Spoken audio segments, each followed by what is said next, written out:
Week 4 fantasy football starts tomorrow with Thursday night football, so I'm going to be giving you a couple guys that I'm either panicking on or holding on depending on their situation. Josh Jacobs just had an absolutely abysmal 16 carries for 30 yards. And at this point, he's yet to even hit his fantasy projection one time this entire season. And I don't even believe he's in the top 15 running backs on this season. So if you drafted this guy as your RB1, there's definitely some matter for concern here.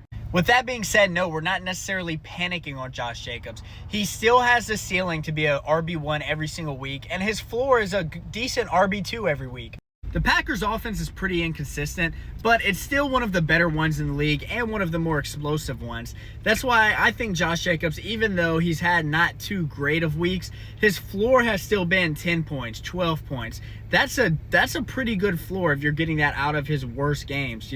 Once we move forward and he starts having his bigger games, I think you're there for a ceiling of 25 points and a floor of about 10 points, which is still a safe play if you're looking for an RB1 or a very high-end RB2. So I'm still okay with Jacobs. I think he's a low-end RB1, high-end RB2 moving forward. Now, a week ago, I told you guys we were holding and buying on Brian Thomas Jr., trying to buy him low. And for good reason, too. Week 1, it kind of looked like everything was on Trevor Lawrence's fault. I'm not going to sell a top wide receiver from last year after week 1 or panic on him week 1 just because his QB kind of looked bad. Then week 2, Brian Thomas kind of looked bad. He had some drops, but he got the targets. Trevor Lawrence was looking his way. So it was like, okay, week 1 was on Lawrence. Week 2 was on Thomas, but he got the targets. Everything's starting to look up. They'll put it together and be fine rest of season. So he was a pretty good buy low candidate. But week 3, it was again on Brian Thomas, again with the easy drops, again being scared of the ball or fading away from contact. And I can't watch this anymore and be any type of confident with this guy. So yeah, we're fading Brian Thomas. We're panicking on him. He's dropping easy passes. Him and Trevor Lawrence have no chemistry. It's a pretty bad situation right now. Next up, we got Josh Downs. Now, Josh Downs has had a disappointing start to the season. So are we panicking and selling on him, or are we actually holding Josh Downs? Because the Colts have actually been very, very good this year and had a high-powered offense, Josh Downs is still just not performing at all, even though Jonathan Taylor, Michael Pittman Jr., and everybody else in the offense, Daniel Jones, seems to be going off.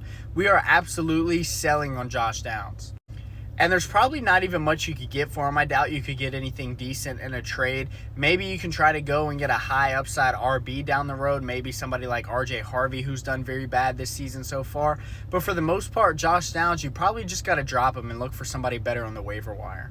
A couple guys in my league who are on waivers that I would rather have over Josh Downs include Harold Fannin, the tight end on the Browns. Matthew Golden is also on waivers. I'd prefer Matthew Golden and Josh Downs.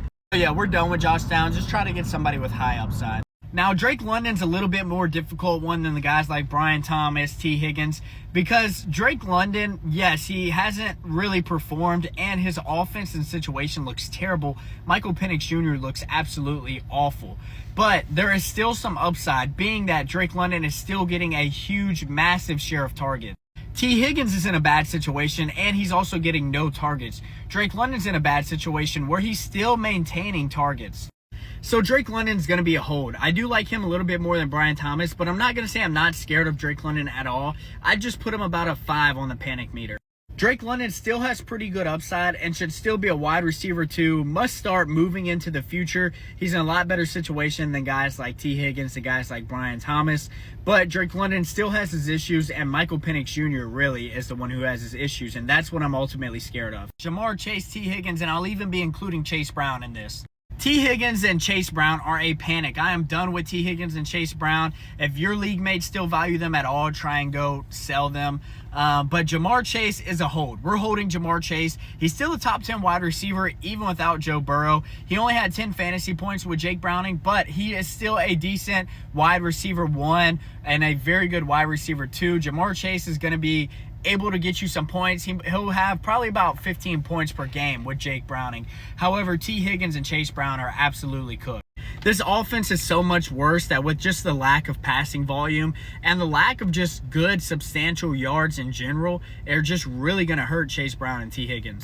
Like I said, Chase will still be the alpha. He'll still dominate. He should be okay. Jake Browning has a decent enough deep ball to get Chase involved, but get Chase Browning and T. Higgins out of your lineups and out the picture. Thank you guys for watching. Make sure to like and subscribe for more.